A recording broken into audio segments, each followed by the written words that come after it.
Hey everyone, welcome to Alert Alert, which is our Circle podcast recap show for Silent Podcast, where we are anything but silent.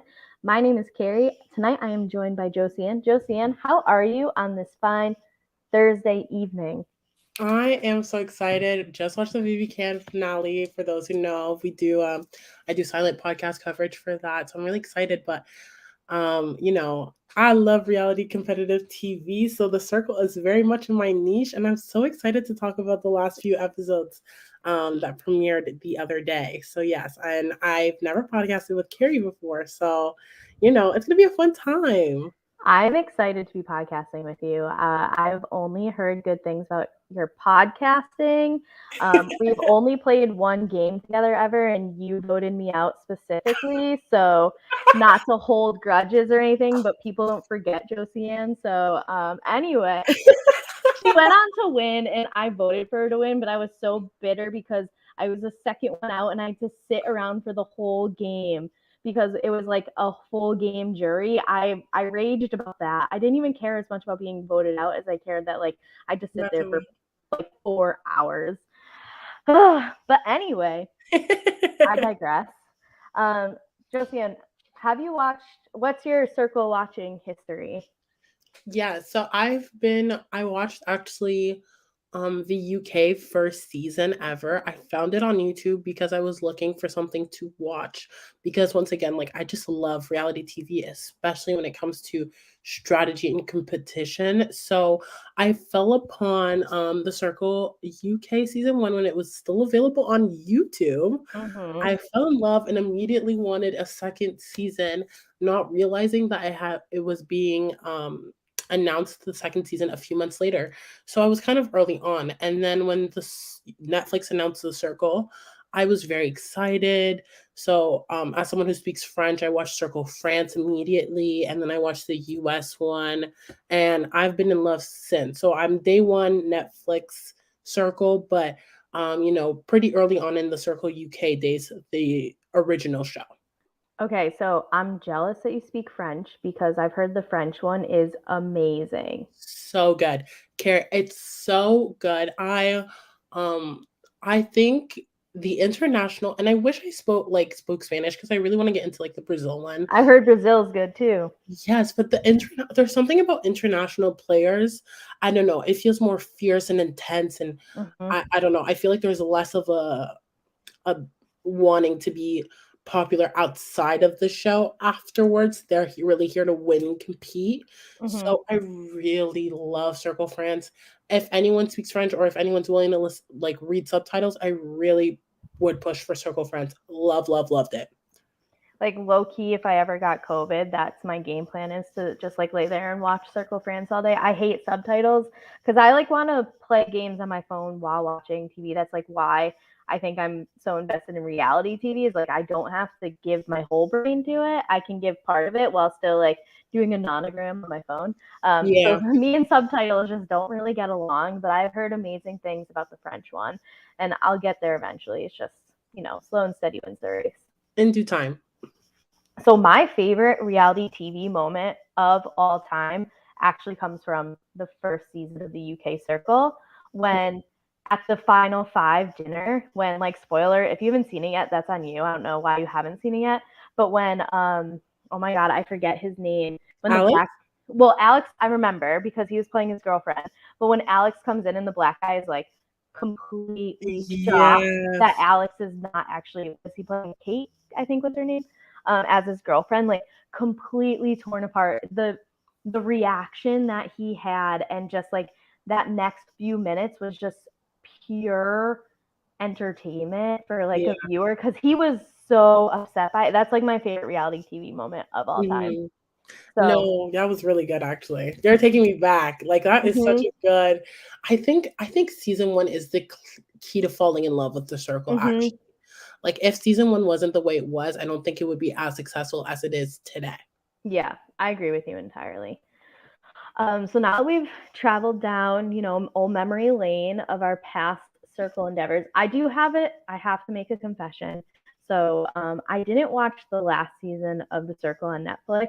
My life was just like a shit show at the beginning of this school year, so like September-ish, because I'm still in teacher mode despite the fact I'm not a teacher anymore. Like my calendar year is like September to August. And it was on like sometime after that where like I wasn't even watching TV at that point. So if something comes up that you think relates to season 3 and I'm sitting here looking like an idiot, that's because I am and I haven't watched it. So start putting that on your radar so we can get that out of the way. Sounds good. I'll be your season 3 eyes and ears. That's all I need. That's really all I need. Take care of those 2 senses and the rest will be fine. Looks good. All right, so let's dive in to episode 1. We're going to cover episodes 1 and 2 today because talking about 4 episodes at a time is a lot. I've done that in the past, and like by the 3rd episode, I'm bored of myself. Like I don't want to hear me talking anymore. So tonight we're doing episodes 1 and 2, just as a heads up for our listening audience out there. Episode 1, from the get-go, we're meeting the first 4 contestants. So we have Frank playing as himself. And we have Yuling playing as herself. We have John playing as his mom, Carol, and Alyssa playing as herself. So we have 3 people playing them as themselves, 1 catfish. A quick rundown is that Frank works with kids. I think he might be like a social worker. I forget. I didn't write down his job. I'm not a great note taker. Yuling, I don't even know if she said her job, but she's like very into social media. She's very into her culture. She's Chinese American. She just seems like cool as fuck. And then we have John playing as his mom, Carol, who like he says he's as Italian as it gets, which is funny to me because if you're as Italian as it gets, you're from Italy, not New Jersey. But go off, John. And when he said that, I'm like, okay, we need to redefine Italian as it gets here. And Alyssa, like her main thing is that she's a sex therapist. So what was your first impressions of our first 4 contestants in the circle? Honestly, immediately looking at Frank, maybe it's just like the competitor in me. Immediately I'm thinking Frank has incredible odds of winning the game overall. He's just so personable, and like he's the last person I would look at and go potential of a catfish. I feel like it's clear that he's coming to represent something, and to do that as a catfish is very not likely. And so immediately Frank was just giving me good vibes as a person. I immediately was like, I would totally talk to Frank every day if I could. The vibes were immaculate. So yeah, I was just thinking strategically. I was like, oh my god, he's the biggest threat. And then Yuling, I love her. I think it's nice to have some new representation of what the world looks like. I don't know if that makes any sense, but obviously I love seeing representation of people of color. But it was nice to see personalities and looks that we see nowadays that I feel like, the older generation of people might not be used to seeing. And there are people who I know who look like Yuling and who aren't represented in media enough. Or if they are like that, you don't see it because, they're in buffs. Yeah. So it was really nice to see like an avid makeup fashion girl come into the show. Her personality's fun and fresh, and I love what she's here to represent as well. And then John, there's always a guy who's playing a woman for sure, first 4. And it's obviously our Italian as it gets mama's boy, I guess, from New Jersey. I was a little concerned about him in particular. When a man plays a woman, it's just so much harder to me, I think, than a woman playing a man. And there's various levels of psychology and like just lifestyle that all women go through together, regardless of how different you are. Whereas men, like, you can be into sports, you can be into music, whatever, because you don't have to have so many things in common. Yeah. In that sense. So I was very fearful, but and also like the idea of an older person being on the show raises red flags because immediately you're thinking like they're likable, people are more willing to be sympathetic and empathetic, and like if you don't know something, it just makes more sense. So that raised a red flag for me, just like again as a player. And then our final Alyssa, I don't know. I was like, The personality is there for sure, but I think that people did outshine her a little bit more. And then her one thing about herself is being an assistant to a sex coach, which is great. But I also was looking at it and I feel like that's such good uh a good reason to go point at someone and go, you're the catfish, you're the pretty girl, blah blah. And then you have a quirky occupation. Like I would think that you're also Mm-hmm. catfish. So, I was kind of feeling like mid about her. Not to say that she wasn't a good game player or whatnot, but first impressions, she didn't wow me like the like Frank and Yulin did, or she gave me more of a red flag like John.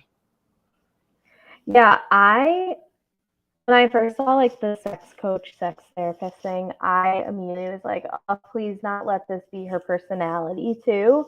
I feel like those jobs, especially, people just like latch onto because it's like fun to make dick jokes or whatever. And I like, there's only so long or so many that you can make where it's like, okay, but what else about this person? And especially in something like The Circle, when you only low hanging fruit that was really concerned that we're going to only focus on this about her. Um, but she does seem to be more well-rounded than just her job. So I'm hoping we see that through um, future episodes. And I think she even shows that in episodes 1 and 2 as well. She seems to be pretty well liked. I I get your point about playing the older woman. I think you bring up a great point. Like we saw a couple seasons ago when Jack was playing a woman and he like just fell apart at the makeup part. But given I would fall apart at the makeup part, I've never worn makeup, so like I I get it. I think that if you're choosing to play a woman, it's smarter to play an older woman because you're like less likely to be like ask the like risque questions to someone who's in their 60s versus like playing someone in their 20s or even like 30s or whatever. Like I feel like you approach them with a bit more respect, so it could be easier to play an older woman than it would be a younger woman. But I always fear the younger people playing older people and getting caught up on something like you should know this like pop culture thing because it happened like while you were in the peak of knowing your pop culture in your 20s or whatever, and you have like the random history buff or pop culture nerd who's like, how the fuck does that person not know that this happened at this time? Like this is exactly like right up their alley or whatever. So um I always like get concerned when that's the choice, but we'll see how that plays out. And I won't lie, when Frank came into his apartment, he was a little much for me. I needed him to like turn it down just a little. But after that, I think he like kind of found his footing and he's amazing. Like I tweeted that. I'm like, he's gonna quickly raise up my ranks just because of like how well he interacts with people and he's so funny. When he first came in, it was just like it's almost like screeching. I'm like, oh my god, I can't. Plus, I was also watching this like as soon as I woke up, so that also probably like didn't help. Where I'm like, bro, it's like 6:45 in the morning right now. Like, I'm gonna need you to calm down. Literally fair. So fair. So, but yeah, I agree with you on Yuling too. I'm so excited. I don't think we've seen anyone like her on reality TV shows that we watch like at No. all. She's definitely a different character, a different person. So I'm excited to see what she brings. Agreed. So once the 4 of them are in and they get settled, they set their profiles, they have a circle chat, and I don't think much substance comes from this, but I do have a very important point that I need to make. Yuling is 4'6". I'm 4'10". Like I'm the shortest person I know that's like not okay, I'm legally a little person, but I'm not like born a little person. I'm just fucking short. Like my mom is 4'11", my dad's 5'4", never stood a chance, right? She's 4 inches shorter than me. That's crazy. I've never encountered an adult like that. That's wild. I don't think I've ever met anyone underneath 5. Oh Like well, 5'2". hello. Well, Yeah. it's nice to know that you're that height then. My God. No, like a lot of these house guests are very short. Like Yeah. Alyssa's 5'2", Mm-hmm. Elayne's like 4'6", which is Mm-hmm. crazy to me. I think my little cousin who's like 4 is that same height. like max. Like it's ridiculous how short that is. As I've mentioned, like just quit teaching, and so my like on anytime someone's like, oh, like why don't I taught high school, like, oh, you don't want to teach like elementary school, whatever. I was like, nah, dog. Like my rule is if you're not taller than me, I can't work with you. And so it worked because I only had one student ever who was shorter than me, and she was like the nicest kid ever. But otherwise, like, nope. If you're shorter than me, we can't do it. You're just not for me. And so I wrote that down. I'm like, I can't believe that she's not just shorter than me, but like significantly shorter than me. So I just had to point that out. But Yuling, if like, we start interacting on Twitter because I followed you and you end up listening to this, like, listen, short people unite. Like I'm on your side. Us little people got to stick together. So true. Just human praise overall. Even if I'm 5'7", 5'6". You're too tall for us. Get the fuck out. Sorry. No, I'm a foot taller than her. You literally a foot and an inch taller than her. Oh my god. That's so bad. The other thing I took from this circle chat, and this is probably just like me as a human, was that everybody was being too nice. Like everybody had the very like positive, upbeat vibes. Like I needed someone to come in and start roasting people immediately. Like I needed the criticism. I needed people making fun of the profiles. Everyone's just like, oh my god, she's like so cute, and oh my god, he looks so great, blah blah blah. I'm like, no, I need jokes. Like come on, let's get at it. And then like on cue, they have Krissa. Krissa is my favorite so far. Agreed. She's one of there. She's top. She's definitely top 3 for me too. Yeah, I just think that she's so funny. So we introduced the next 3 players. We'll get into that. We have Krissa, who she was, I think she said the 13th woman to ever participate for the Harlem Globetrotters, which is so cool. And she's just funny. We've got Brew playing himself. So I didn't realize it until John said something later, and I'm going to refer to John as Carol from here on out, by the way, because all of my notes say Carol. So if I start thinking John, I'm going to be like, who the fuck's John? So Carol was like, oh, I've seen him on TikTok. And I was like, oh, yeah, I've seen him on TikTok. He basically, like, just people will, like, dare him to say things on live radio through, like, the comments on TikTok, and he'll, like, record himself doing it. Like, so he kind of sounds like an idiot unless you know what's going on. So I realized that I also recognize Brew from TikTok, but he's a radio host out in Los Angeles, I think. And the main thing I picked up from him is that he has a circle bestie strategy. He wants to be everyone's best friend. And then we have Parker playing as her dad, Paul. Paul is like a 56-year-old marriage therapist. She is a 21-year-old, like, club girl. Like, just, I feel like if you were to envision Miami as a person, I'm so dead. I agree. She's personified. Yeah. Yeah. Personification of Miami. Absolutely. Absolutely. Everything. I literally looked at her and I was like, it yells Miami. It yells Miami. I wrote as my only note for her, I hope she's the first to go by with like 8 E's. Well, bye. Bye. I don't want to like spoil anything, but yeah. So my first impressions were Chris is an early favorite. Brew, I think it's an interesting strategy that he has. I don't know if he'll be able to pull it off. And then we've got Parker, aka Paul, who I'll call Paul from here on out, who is playing her dad and is like the exact opposite of her dad. What did you think of these 3 people? Krissa, obviously we kind of talked on her, but I loved her vibe immediately. I was like, she's someone that I could see myself getting along with. And I immediately thought that I could see her also getting along with Frank, because I was like that vibe energy exchange just seems really good as well. And I got that same first reaction. And I think she also is a really good contender. She represents so much. And she just has a great personality in addition to.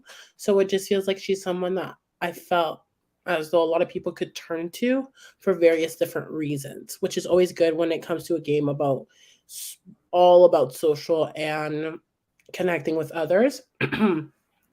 Then obviously Brew, I don't know. I just like wasn't excited for it. Mhm. Like I he was like, I have 3.5 million followers or 2.3 million followers. I don't know. And it immediately just checked me out of the game. Like I was like, really? Like we're really doing the whole followers thing. Like, who cares about followers? Mhm. Like, the whole point of this game is like you're just going off of who you are as a human, and for you to just boast about the fact that you have so many followers to me just gave me kind of like an ick. I was like, yeah, he gives me, and also I have this thing about people, nice guys. I don't know. There's this like I think it's also because like movies and this whole like nice guy, you're a nice guy until you're not actually a nice guy. Mhm. So immediately when he's starting to throw the words like he's a nice guy, blah, blah, I'm also getting a second ick. So I was like, I don't know. I'm not sure I'm excited to see him play. I was like, he's probably gonna bro it up. I'm sure that he is like probably a decent human being, but like when I get that first energy, those are the like people I tend to stay away from because I'm like not like that. Mhm. And so he doesn't give me, I felt like he was going to be someone who's going to really have to try in those big group settings to be a voice and very friendly because otherwise I don't see him as someone I would immediately go to unless I was attracted to him and wanted to flirt and have like that whole like flirt man's thing. So I was kind of like, nah, okay, bro.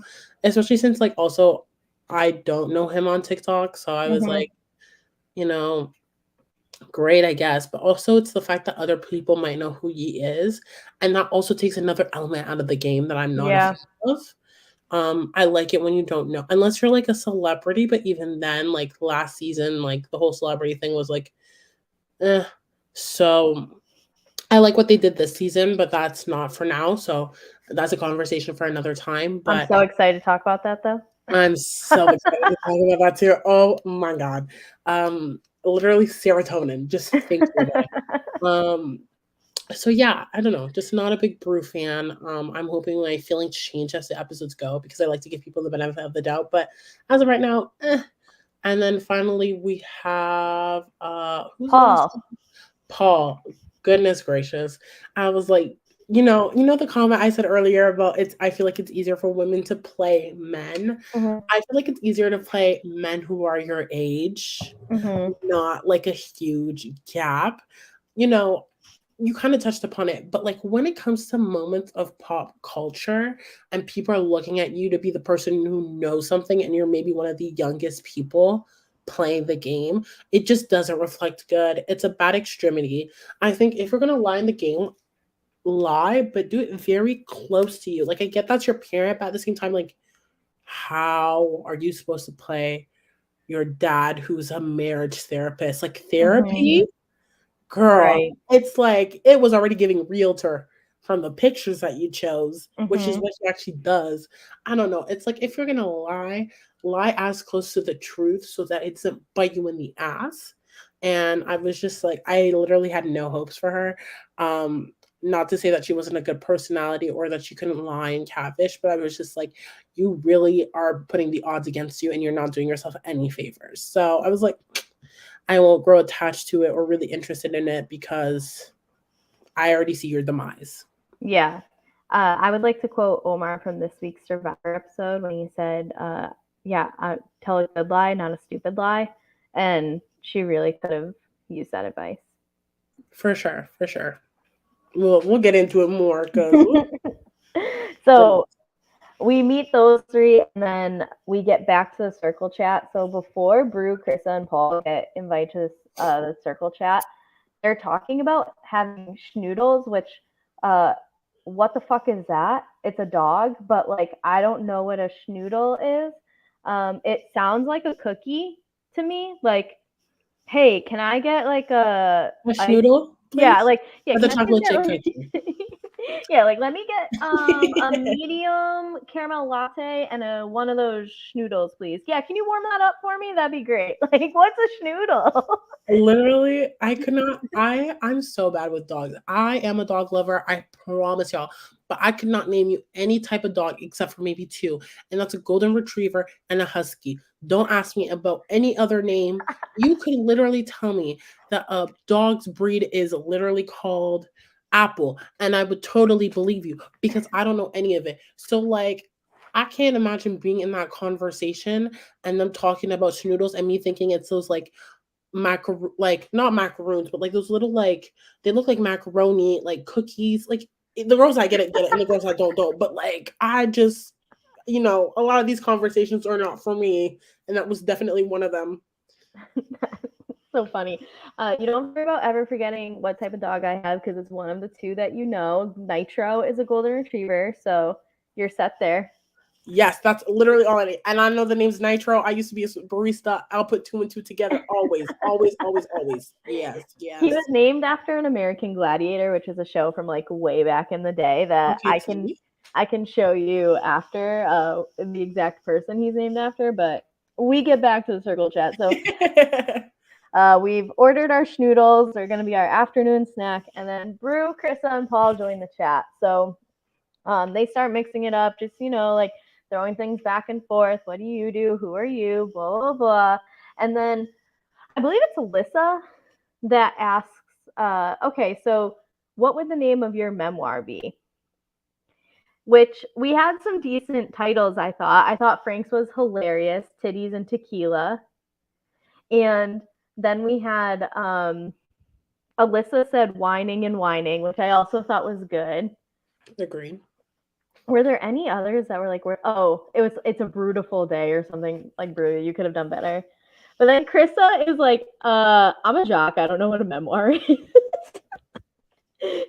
But here's the kicker: is Paul also didn't know what a memoir is. So Chris is open, is like, yeah, I play sports. I don't know what this is. And then Paul was just like, I don't either. And everyone just was like crickets. Like, you're 50 something and a therapist, and you don't know what a memoir is. Like, red flag, sound the alarm.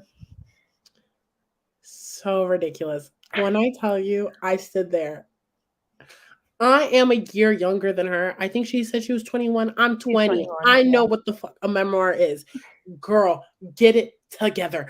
I'm like, I was sitting there. I'm like, context clues are so important. Mm-hmm. This guy saying it's a beautiful life. I would think, okay, maybe this is about my life. At least, minimum. At minimum. You're seeing people have creative titles, titties and tequila, whining and whining. Take two words you think are cute and put it together and send it in the chat. Or don't say anything at all. You don't know what it means. And you're supposed to play a 56-year-old marriage therapist. Come on, context clues. Come on, just stay quiet. We've seen players just like not type anything because they don't feel like it's appropriate to join in. And I would have rather Paul had said nothing and just laugh about it in the apartment or look at some context clues than to do that, because you're literally shooting yourself in the foot. You're not playing as yourself. You're not playing, the ditzy archetype that we could see probably through your profile pictures if you're playing yourself. Like, come on, girl, get it together. Like, this is what I mean. Like, how some girls are here to just like have their moment or whatever. Like, there are people clearly here to strategize and win the money. And I just feel like our good sis Paul was just here to be here and didn't try to put two and two together. And that just like set them up for failure. And the consequences of that were astronomical. Astronomical. Like, I can't. It was at this point in the show, because I had applied back, like, I think after season 1 when they were casting for seasons 2, 3, and 4, that it was like, how I get why she's picked, because like she's her, but at the same time, I hate when reality TV shows waste casting spots on people who are dumb. You know what I mean? Like, there needs to be a level of intelligence in order to be able to be successful in this, and no one like her is going to like skate by on being well liked, especially when she's like not playing as herself and she's on top of like has to pretend to be someone else. So that instance like made me mad that it's just like, this is what we're casting. You have thousands of people who applied, and this is what we're casting. Get me a smart, hot chick to play her dad at least. Like, get me an IQ higher than this. That's all I want. There are smart, hot chicks. I know this. I'm glad that you mentioned casting, because I do have a point about that, about the game overall. I feel like anyone who plays this game should know this coming into it. When people are casting for a reality TV show, yeah, like, they're trying to be like diverse or whatever. But odds are that they're picking from a specific age group. They're picking X amount of women or like identifying women or men, maybe a non binary person if we're lucky. So I'm coming into this game, I should feel like a lot of people should look at those statistics because looking at it and the fact that there's Carol and Paul makes absolutely no sense to me. Like, Mm-hmm. I, as a person, I'm like, come on now. You're probably casting people max age probably 35. And if there's someone who is that actual age, they're probably with someone else. So Mm-hmm. there has to be, and like, that's what's unfortunate. I wish that there was more players that we could see of that age just playing for real, for real. But odds are it's not like that, or they're Mm-hmm. catfishing. So obviously, like, there has to be more game to it. And I feel like for you to catfish, if that's your goal, your odds are already so stacked, especially if you have that like psychological, like introspective idea of the game. Mm-hmm. Like, come on, girl, don't say nothing. You don't know anything. Just don't say anything. It was. I just Mm-hmm. feel like that was such a waste. Like, I already knew who's going first. Like, sorry, spoil to spoil, but like, you from that alone, you could not make a bigger mistake than that. Mm-hmm. You could not. I agree with you. Something that I brought up, and I think that there needs to be an evolution in casting of the circle if it wants to hold weight in terms of reality TV shows, is to actually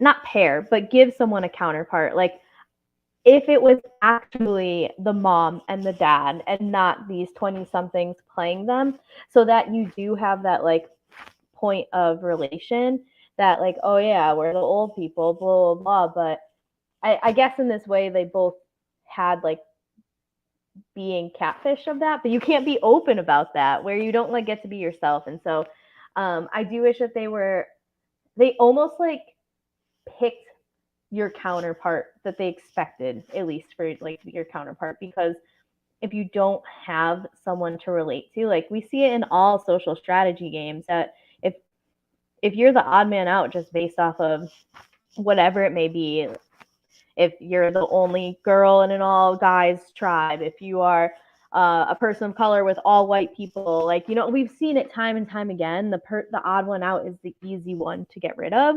And so I wish that we actually like had a bit more of intentional pairing, at least to start. I feel like it would make it more interesting of a game. Yeah, I think they were trying to maybe do that with Carol and Paul, but Paul Mm-hmm. just did a horrendous job from the Yes. start that it But was they over. knew that Paul was going to do a horrendous job. Like, she did not pull one over on them and show up in Manchester, England, and then they're like, "Wow, she's way dumber than we thought." There's like, she just didn't do that. Maybe Like, you spilled, maybe you spilled. I do wish, we'll talk about this later. I do think Carol should have taken advantage of the situation a little bit more, mhm. but we'll talk about Yeah, that a little later. I agree with you.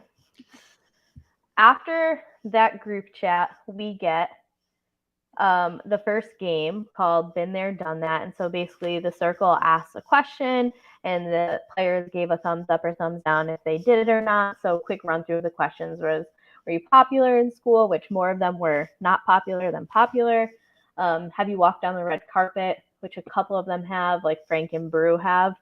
Um, Popped another person's pimple, which, like, and Literally got the ick. I was like, y'all are not serious. You guys are not for real. I was with Krista that whole time. I was like, yeah, you tell them. sent a nude, and then having faked being sick to skip work, which the fact that Paul said that they hadn't was also like, why? What? What? And Paul was the only one that said that they didn't. And it was so funny because, like, this also just exposed, like, how bad Paul's reads were, because they cut from like room to room, and everyone is like, everybody skipped work, like pretending to be sick. Everybody has, and they go to Paul, and Paul's like, this is probably me about half and half, and it's like, what? I honestly am so curious if Paul or Parker has actually worked. like worked. I'm not saying that they haven't. You know, the portrayed lifestyle is I'm a party girl, blah blah blah, and maybe she don't be paying for her drinks. I don't know. Maybe it's on Paul's actual credit card. I don't know. But you mean to tell me that you've worked a day of your life? I don't know what the legal age is to work in the United States of America, but in Canada, the legal age to start is 15. So you mean to tell me, hypothetically, from 15, you've never worked a job and you've never wanted a fake call sick? I could tell you, sorry to my past employers. Back in the day, when my back wasn't feeling too good and I just wasn't in the mood to, I would call sick. You know what? Especially at Forever 21. Sorry, not sorry. It is what it is. Mhm. I Paul's like answers, not even just this one. The nudes. I'm sorry. I'm thinking about my mom, who's like born in like 1980 something. She's in her 50s. I can't imagine her Okay, with. if she wasn't born in 1980 something, and she's in her 50s, because I was born in 88, so Oh, she could be. No, I think she's 70. Anyways, I'm not gonna do the I'm math. like, I'm so embarrassed. am Sorry, I old mother. enough to Sorry, be your mother. mom? Oh my god. God, I'm so sorry, Queen. You know I love you. Hey. No, but Alti, no shade. I can't imagine my mom. When were the cameras on the phones? For real, for real. Like the flip I phone can tell age. you, Like my I'm mom old was enough too for grown this. to be doing all that, in my Mhm. opinion. Like the Moto, I think, is the first one I've ever seen with a camera. And I was like 5. So I can't really imagine my mother sending a nude, like, I don't think the 90s people were doing nudes like that. I don't know. Y'all could tell me in the comments or tweet at me and let me know, but I would be more Don't lenient tweet to say nudes at her no. though. Don't tweet nudes at her. Just Like, just I would be so lenient to say no. Like, think of your yeah. parents. Like, Oh, come on, say no, girl. He's 56 and 20. When was this film? 20 what? 2021, let's say, hypothetically. I don't know. yeah, probably. Come on, let's do some math. Nudes, I feel like, are very young age time. Like, I can't imagine like past 30 wanting to send a nude personally. I don't know, to each their own. So it's just like, come on, let's do some math, ladies. Let's do some math. There's no way that you know, Parker, Paul. I don't know. I'm so glad Carol said no. It made sense. The girls were nodding in agreement, and I just thought it was very dumb. Very dumb. Very I hate dumb. I hate to break it to you, but people over 30 definitely send nudes. Uh, I gotta let you know that Oh my happens. god, y'all. You know what? Send nudes when you're 62 if you want to. Ain't nothing wrong. But I just feel like nobody knows. This is like, you have to go so, in this game, I feel like you kind of have to go a little bit stereotypical when you're fighting even if you're not a catfish, you're fighting the odds of people thinking that you are. So you just have to fit the archetype that your pictures bring out. And for Paul, that was not the archetype it was supposed to be giving, in my Right, opinion. In right. my opinion. But solidarity to everyone and everyone who shares nudes, do whatever, sex positivity, up in here. Yes, God. All right. Anything else you want to mention about this game? Because I tend to like the games tend to be my least favorite part of the circle. I'm not gonna lie. I like the messy games. This is Yeah, not the messy. messy I games are good. This one Ooh. wasn't messy enough. Like, I do like the ones where they try to expose people. I love some mess. When there's an episode about a messy game, y'all, I'm gonna have my tea and everything. I love those games. I just love mess because I don't like mess in my real life, so I like to Mhm. watch others be messy. And those are the games I like. These games, I'm like, okay, I like the idea of, if a game's gonna cause chaos, then I'm here for it. So like when and Ben, at this rate, Paul is like kind of out there already. It's whatever, so who cares? Mhm. But had someone not been, like, if Paul wouldn't have been like out there yet, I would have enjoyed the chaos that it would have ensued. But it was already like another red flag to add on. And it's like 3 strikes, you're out, bestie, and you're at your second one. So get it together. Mhm. Yeah, no, I agree with you. Paul like fell apart very quickly. That car was not well put together. Wheels just like falling off on each side. after the game, we get our first ratings, and I'm not gonna lie to you, I did not write down anything about who rated who where because I just didn't feel like it. Like, to be honest. So is there anything from the ratings that you want to point out? I did write down the rankings after, but who rated who in places? I just felt like it was too soon for me to like care about who was rating who first because like no one's had any strategy talks. They're going like all off of vibes from the circle chat in that one game. And I just felt like these are going to change immensely.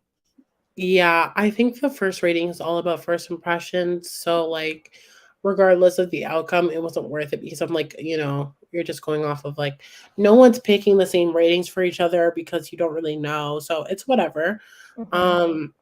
I will say, part of me thinks that you should always strive to be first. And so I would have definitely rated Paul much higher than everyone else because I know that person's getting last. Mm-hmm. Let's The only way to get chaos and messy gameplay and interesting gameplay is to do something that's unexpected. Everyone, like, the anticipation of building, oh my god, who's gonna be last? Like all of us, we all knew. I was sitting there, I'm like, give me who's sixth because I already know who's seventh. Come on, like let's Mm-hmm. move forward with it. Nothing new, nothing fresh, nothing changed. So I wish some people would have like done the unexpected and like ranked Paul like, you know, higher. And if Mm-hmm. that would have caused me to be last, I would totally use that to my advantage. Mm-hmm. So missed opportunity overall.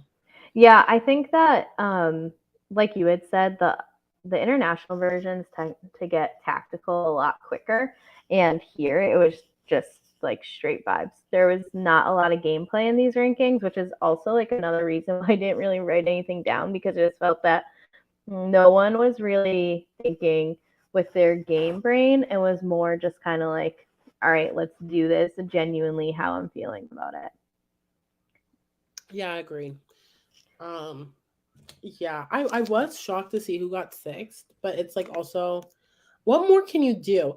That's what's so weird to me. It's like when people are ranking the first impressions, most people say something like, I like their vibe. There was Mm-hmm. no private conversations had, Yeah. nothing.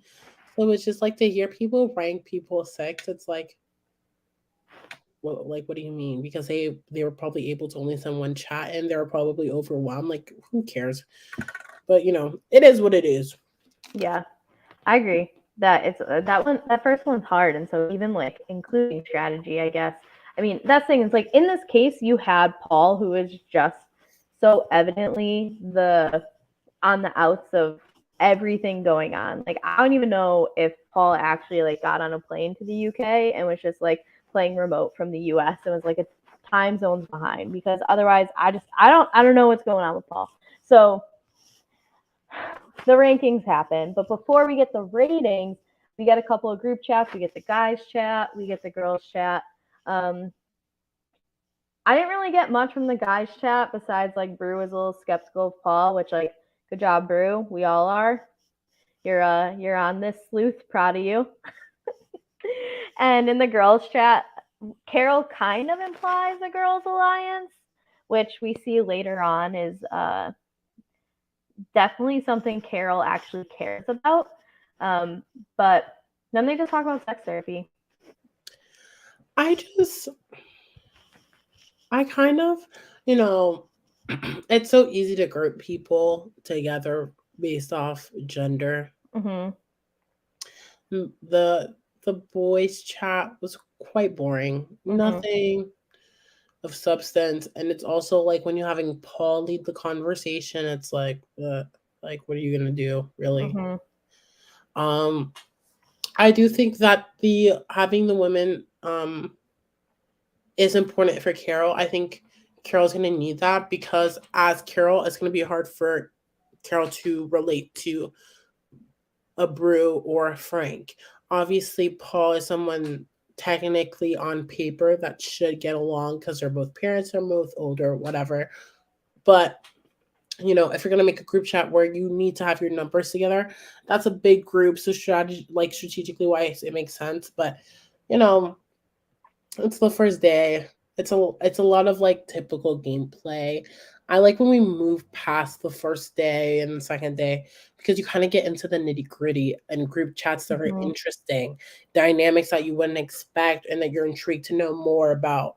So, you know, I feel kind of yeah about like these first chats because also a lot of the time these first chats don't really hold weight. Mhm. Um, if you're once you have those two influencers, then the conversations start to be a little bit more strategic because you're worrying.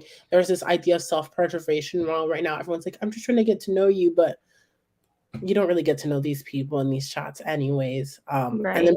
I feel like it's so weird to force an alliance when it's your first private chat. I know that it's like you kind of have to, but I don't know. It just makes me uncomfortable and it makes me immediately not care for it long term because I'm like, this is so basic. I'll say yes, I'll sign my name on it. Mhm. I won't read the terms and conditions, but I'll sign into it and then I'll forget about it and unsubscribe like 3 days later after I'm done my free trial. So, eh, it's meh, boring. And we can tell like later on in episode 2 that it didn't actually matter that much to at least Krissa, because when a different group chat happens and the proposition of alliance kind of happens, she like sinks to the ground. It's like, oh, did I just get offered my first alliance? So you can tell that like this whole girls thing like doesn't really, at least didn't mean much to Krissa. I don't think it should mean anything. I think Chris had the appropriate reaction. Also, unless you say flat out this is an alliance, no one's gonna really think of Yeah. it, especially on the first day. And even then on the first day, a lot of these first alliances never go well. Like I'm just getting like season 3, there was a big alliance in the beginning and then someone felt betrayed. Mm-hmm. So There we go. Well, after those little group chats, we get the rankings. So in seventh, to no one's surprise, is Paul. In sixth is Yuling. I felt bad about that. But at the same, I would put. I think based off of how everyone reacted, like if 5 and 6 flipped, then that would make a little bit more sense. But it seems like we got the best of Yuling as viewers, and she kind of was like a little bit more laid back than I think we see her. Because I feel like we see her like big presence within her apartment, but it isn't translating as well into group chats and specifically the circle chat. So yeah. that's my guess as to like why she's at 6. But I think that like for her, that's not the worst place to be because she's not seen as a threat right now, and I think she can work her way up for I sure. agree. I agree. I think when you are one of the last people see you as a number and want to immediately drag you in because you feel Mm-hmm. like a lot of people are counting that person out. Whereas when you're starting from the top, and it's like what I've seen traditionally is that people are like, we want to knock that person out Yep. of the top, and if they stay there for a while, they're the like biggest targets. Mm-hmm. So I think being in a lower position is better. I feel like people are like, if I'm top 5, that's best, and I'm like, I kind of don't agree. I really don't. If you know that you have the personality to stand out, and the first day you were like chilled, Mm-hmm. when you bring that personality out, more people are going to be like, oh my God, wow, I'm so surprised. Whereas, like, if you start off big, people aren't going to be like surprised or like, oh my God, intrigued to know you Mm-hmm. more because they already have this idea of you in their head. So less expectations, better. I agree. I think that despite the fact that the goal of the circle is to be the most popular player, the goal of the circle is to be the most popular player at the final vote. In order to get there, you can't be the most popular player because you will be targeted and people will start being strategic and manipulating their rankings and all this stuff. Like, happy for our influencers, one more than the other, but at the same time, like, that's not the best for your long game, in my opinion. I think you kind of want to just like lazy river your way along for a bit until it's a time to strike, and now's not it. I agree. So next at 5 we have Brew, and then in fourth we have Alyssa. Third we have Krissa, which makes our influencers Carol and Frank. So Carol finished second and Frank finished first. How do you feel about the rest of our rankings? Brew was so mad to me, so him being 5 just makes so much sense. Like the math is mathing. Alyssa again, like just so many mad people to me just being in the middle. Like it just makes sense. Krissa being third was really cool. I Mhm. didn't know how she was coming off in the chats. But we got really good vibes from her in the apartment, similar to Yuling. So, after Yuling got 6, I was like, I don't know where Chris is gonna place because I don't like know how people Mhm. are thinking. But again, I think Krissa is like that one person again that can get along with a lot of people because of the different things that she represents. So I see a lot of people see themselves and want to like Krissa. So Mhm. that's probably why they ranked her so high. I was expecting Carol to be first. Mhm. Um, just because like Mama Carol, Yeah. you know. But I was really happy that Frank got first. I like Frank, so obviously I was very excited for him.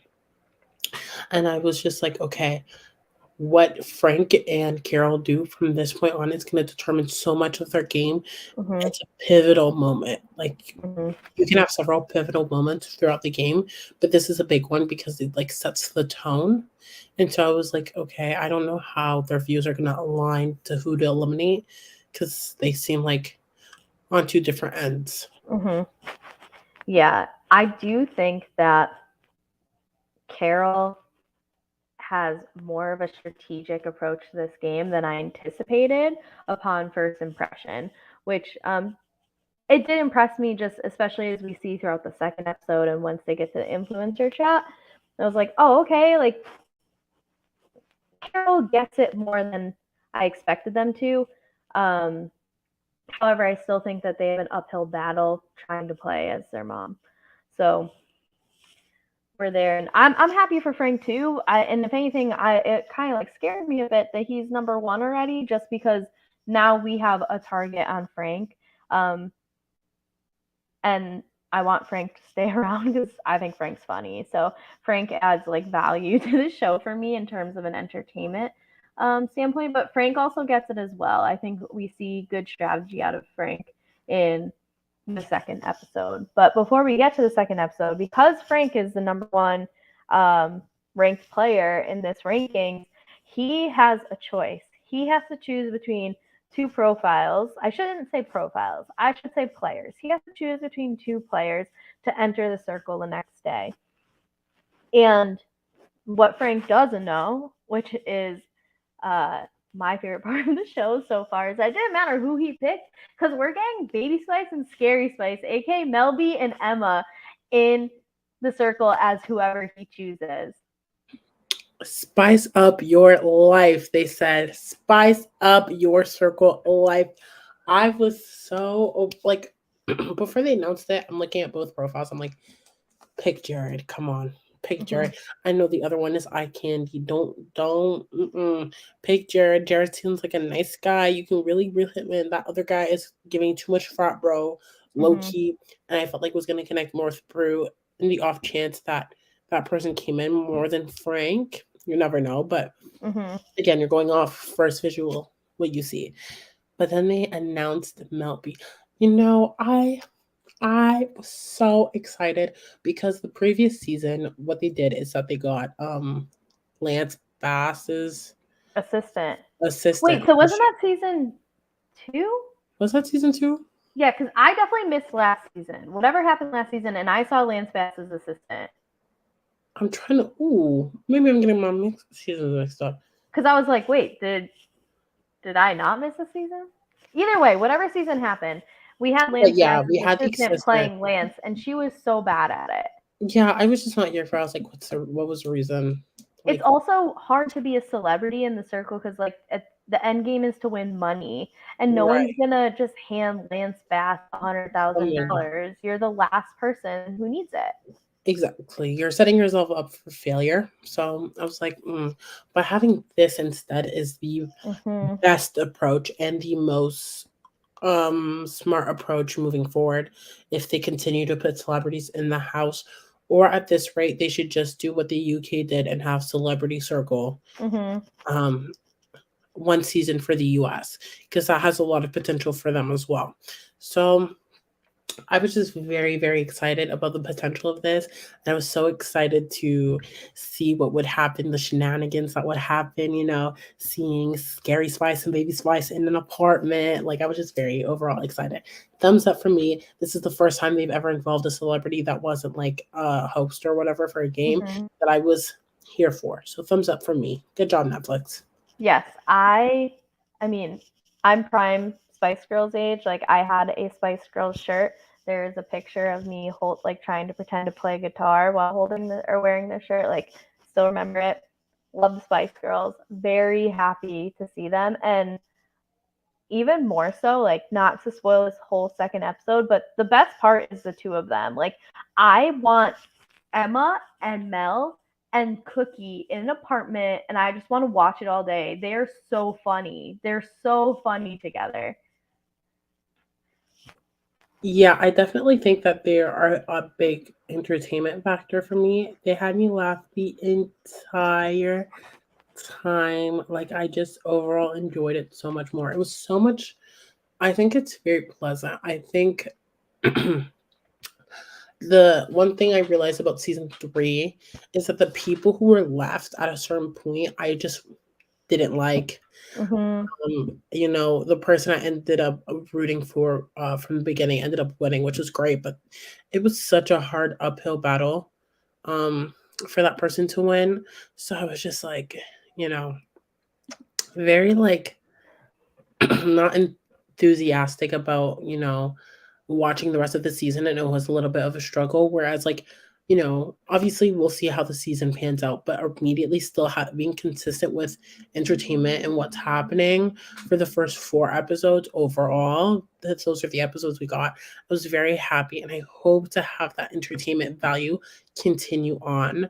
Mm-hmm. Um, and I'm like, I really hope that it wasn't too early that we had Mel B and Emma because of like the potential of like down the line. So overall, very satisfied, like actually extremely satisfied and overjoyed, but by seeing them.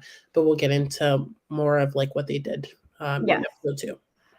So Frank picked Jared's profile, and so Emma and Mel B had to create the profile for Jared. The only information they had was that he was a children's author. So they picked that he was single, and then they were making their bio and um, picking the pictures. And I was cracking up when Emma was like, "Yeah, let's pick the picture with the chicken because he's a children's author." And Mel B just gave her this look like, "The fuck do those two things have to do with each other?" No, they're so funny. Like when they're like, I'm and it's like just the bio alone. And they're like, I'm like, come on, y'all have written some songs. Don't play with me. Don't just rhymes. I was so sick. They had me laughing the entire time, and I was so like in like such a like joyous atmosphere and mood. Mm-hmm. Like even if they were like bumping heads a little, like it was just so entertaining and like funny. Like I love banter. It kind of Mm-hmm. gave me a little bit of that like UK circle vibes where they have these two like um older people kind of like butt heads, but it's because they like know each other for so long. That's Yeah. like the type of like energy that I like to see in paired up situations. Like I'm not really a big fan of like the mom and son or Yeah. daughter. Like I'm not really a fan of that, but I like two people who know each other so well, and it's all love that they can bicker and they're Mm-hmm. not thinking that the camera's always on, but they're just naturally being themselves. So I was really here for it. I was actually thinking, like, due to this first session, or not session, like, little glimpse into them making the profile, I would love to see an all pairs season of The Circle because I do think that it adds an element to, like, you have to stand there and you have to be entertaining on your own. You're monologuing when you're in those apartments by yourself and um, trying to be entertaining for the camera. Like, I'm sure is a huge task, and that probably also makes casting a little bit more difficult to trust that you're going to get someone who can be in an apartment by themselves for 24 hours a day and worth being on camera and spending time and money on, where I think it's a little bit easier when you have two people, and just kind of seeing like two different people have to approach being one person. Like if every single pair doesn't realize that everyone else is playing as pairs, like I think that could be cool. Um, Yeah, like sorry, just to add on to your point, like all of the best um moments or like some of my favorite characters that aren't just really strongly based on personality is that twist where two people get eliminated and get mhm, put into an apartment together. I think that's some of the best like entertaining moments of the circle. I yeah, think when you have two people together with interesting dynamics, again, not the like um parent child situation. I don't know, I find those less entertaining, but good friends or people who don't know each other, nothing that's mhm, like family ties yeah, personally makes great, great entertainment TV moments for the show. If you're a producer and you just want entertainment, that is the best formula, I think. mhm. So I really do like your idea for sure. And I do think that it has a really good foundation for So sure. Netflix, my Venmo is KGD26. If you want to send me money for that idea, that would be great because in 2022, actually the school year 2021 to 2022, my resolution was no free work. Because the Or education system in America is built on the unpaid labor of teachers. And so no free work, so send money my way. But anyway, we keep it moving. And as we do. um, I do like how they are incentivizing Mel B and Emma because I think that they're like good enough people to care that if they make it however far, which like it wasn't really established, but if they stay undetected, that's what it was described as, then they're going to increase the potential winnings for the person who ends up winning the entire game. So I do wonder how they're going to do that. Like, if they make final five, then before like the final five ranking, they'll be like, just kidding, like Mel B and Emma, aka Spice Girls, are this player. So now it's the final four in terms of voting or whatever. I don't know how they'll do it. But Melby did seem excited, like, oh, that's really cool that we're going to like we can help someone else get money. Like it was explained like at episode 4, obviously. Oh, I only watched the first two, not gonna lie. Yes. So I don't know if I should talk about it now, but I will say I wish they would have fleshed it out from get go because what I thought sorry was gonna happen versus what actually happened. Not dissatisfied, but I thought we were gonna get them for much longer than Oh we no. will. Yeah, like they just I don't want to spoil it because I feel like it's not the appropriate time, but I wish they would have fleshed it out more and it made sense from the get-go so that everyone can have that same mindset going into it Mm-hmm. um instead of like what it actually was. But like regardless, either or my initial idea of what it was going to be versus what we actually got, I'm satisfied with both. um but yeah, I wish they would have made it clear from the get-go because I was kind of like going off of one narrative and then to get it announced that episode 4 what it actually was, I was like, huh, okay. I wish I wouldn't have made up the possibilities like going forward Mm-hmm. and it just be cleared out so that we would know. It wouldn't have changed if people tuned in or not. Um, especially when you're releasing episodes by batches of like 4 Yeah. hypothetically, so we still know the outcome at the end of like episode 4 what the actual goal is for them. So, they should have just said it from the start in my opinion. Well, now I'm excited. I mean, I was excited regardless watching the next two episodes, but now I'm even more intrigued. Um, I I don't want to like get too far off topic, but I don't like how they release 4 episodes at a time. I think it was so it must have been season two for the American one. Actually, it was season one for the American one. I specifically remember I like woke up at two something in the morning, like went to the bathroom. I'm like reading Twitter in the bathroom or whatever. And there's people who like stayed up to watch the last 4 episodes and like were tweeting. And it's like, bro, this literally came out an hour and 46 minutes ago. Like, give me 24 hours at least before I start seeing these spoilers. Like, oh, I wish there was like a little message at the end of the episode being like, please do not tweet anything spoiler related for 24 hours. Let people have the opportunity to watch this. Because, like, I mean, especially before the pandemic, unless people were working from home, you can't just watch 4 hours of television by 5 p.m. the day something comes out. Like, it's not possible. And it makes me so mad. So I like it when it's like smaller doses or smaller like batches of being able to watch because 4 is just a lot to be able to get through in one day. Like if you work a 9 to 5, you come home, you make your dinner, 6:30, like so you'd have to like sit and do nothing else to get through all 4 episodes in that first day. I just feel like I have a different perspective in the sense of like either you do it weekly or you release them all at once. And what I Yes. mean by that is that like I like Survivor that they filmed 2 seasons at once. Mm-hmm. I feel like The Circle, not gonna lie, it's just apartments. Like you could have apartments literally everywhere as long as the Mm-hmm. look of the inside of the apartments looks on brand. You could film literally 6 seasons at once in different Mm-hmm. locations.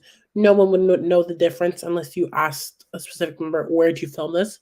So I feel like in next Netflix, especially with the struggle they're currently having, when you have good shows, you want to like either prolong them as much as Mm-hmm. possible so you keep that viewership, or you release them all at once. And there's this idea that Netflix is going to release one show, and I can watch it at my speed if it's watching it all at once or breaking them apart.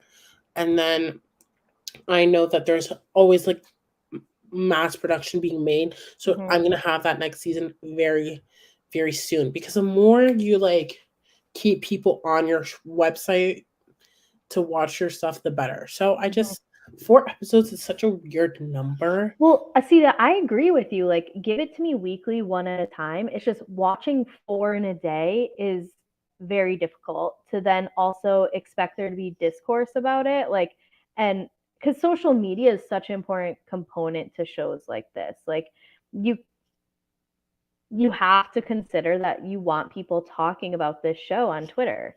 Like, you can't not ignore that point. And so to expect that a lot of your audience is going to be able to watch 4 hours in the day that it's released and not have whatever ruined for them by social media, I just think is a lot. And I wish it was one at a time or all at once. Like, then it's kind of just here it is, figure out how you're going to deal with it if it's all at once. And then the one at a time, especially from like a podcasting standpoint, is so much easier. And it does prolong it. But yeah, 4 is just a weird number to get people to consume in a way that it aligns well with social media. And I guess because like I live on Twitter, I'm on Twitter all the time, that's why it annoys me. And like, yeah, I could mute the hashtag, but a lot of times people don't tweet with the hashtag. I don't tweet with the hashtag a lot of times. And second, I also want to see the tweets. Like, I want to see the funny commentary. I don't, so anyway, that's like my gripe about the 4 at a time. It's just a lot at once. No, that's fair. I do think that you phrase some really good points. Like, for example, Marvel does a really good job about like, don't spoil. Come on, like, don't be stupid. Like, Mm-hmm. but like, just don't spoil it for others who are gonna enjoy that experience. So I feel like, unless you're a show that releases every single week, I think there's an importance of like making a hashtag at the corner that says the hashtag, for example, the circle or just circle, and then putting ep1, Mm-hmm. so that people can constantly be on there. Because it is frustrating that sometimes like a lot of people in everyday life just have to mute a, a lot of words at once because you can see it with the hashtag or just casually on your timeline. So yeah, I feel like there should be better systems for that, or you can go by like episode, like organization wise. Mm-hmm. It's so complicated to advance research stuff on your mobile phone, which is where a lot of people use Twitter. Mm-hmm. So I think it could be done better for the overall viewing experience when you use social media a lot. Yeah, I feel like movies and like moviegoers have figured it out. There's like this common courtesy of we're going to wait the full first weekend before we start talking about, especially like a big movie that comes out, that we must be able to kind of create the same, kind agreement with shows like this. And I think it would come from Netflix, like putting a message at the end, just like, hey, this was like, please don't tweet spoilers, like watch spoilers until blah, blah, like something like that. And they could probably do it in like a funny way as well and everything. But that's my gripe. I've had multiple seasons, or at least 2 seasons I can think of, like important things ruined for me because I like half awake on the toilet, open Twitter at like 3 in the morning because someone was so dedicated to the cause, had to like be up tweeting the finale stuff that like, sorry that I'm sleeping because I have to work in the morning and can't watch it until 6 o'clock tomorrow. Anyway, I'm done complaining about this topic, but not about things in general. That's for sure. Can't make that promise. We love that for you. So on brand. Love that. I want people to understand this is what you've chosen to listen to. So yeah. We get an alert and Jared gets introduced to the other 7 players and the circle chat opens. So there wasn't and there was a little bit of like back and forth here. It was kind of like everybody greeting Jared, and something I thought was funny, like Emma did not hesitate. She just like spat out a message and like a hashtag and then circle send, and Mel B just kind of turned and was like, oh, okay. That's what we doing. Okay, let me get ready. Yeah. Look at me. My robe and everything. Come on now. So Brew goes, tell us about one of your books, which is like the first test that these two had to face. And they said that they write their books about animals and poop, which no one really had the opportunity to question because the circle chat closed. Although people in their apartments did be like, well, you can't like give us, I think it was Yuling was like, can't give us a title or anything. But I don't think that's like too hard to bounce back from for the two of them. I think that's why, and this goes to every player ever, once you know that you're going to have a fake profile or you're given a fake profile, you literally have to sit down and figure everything out. Like the moment I would have gone that Jared profile, I would have immediately been like, how many books do I have? What are each of them called? Do I have collections? Do I have volumes? Do I have editions? Mm-hmm. You know what I mean? And the girls were just like, let's do it tomorrow. And the first thing they have to wake up to is kind of like a circle chat. So it's like, you know, preparation is everything, especially when you're trying to deceive people. And it's not just them. I think it's like a lot of people in this game need to be prepared for those questions when you're coming in with a fake profile. And you have to have that book ready on stat. So, you know, I think we saw those consequences with the girls, but you know, I wouldn't have taken it too seriously. Like if I would have read that message, I would have probably just been like, haha, like that's so true. Like they're probably teaching them how to body train, and like I wouldn't have thought twice about it, you know? Yeah. And I may have been like, maybe production doesn't want said person's book to be out there. I wouldn't have thought more about it really, than what it was. But yeah, I would definitely I did see a sense of like I guess alertness, I guess that's, I don't think that's a word, but from Emma being like, okay, we actually have to figure this out now after the chat. But overall, I wish they would have been a little bit more prepared for that question because it's such an obvious question when that's your occupation. Yeah, I agree with you. We've seen Catfish in the past come in with their book of information about the person that they're catfishing as. We saw it with season 2. I'm forgetting her name, but she played her husband and she did such a good job. Dolores? That's season 3. Yeah, no, season 2, she Black woman who played as her husband, Trevor was the husband's name, I think. Wait, is her name Dolores though? Oh my god, I feel like it's not. I would remember a name like that. Hold on, I'm looking up right now what the season 3 looks like because I swear to God, we talking about the same thing.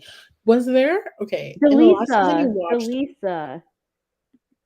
Yeah, that's season 3, girl.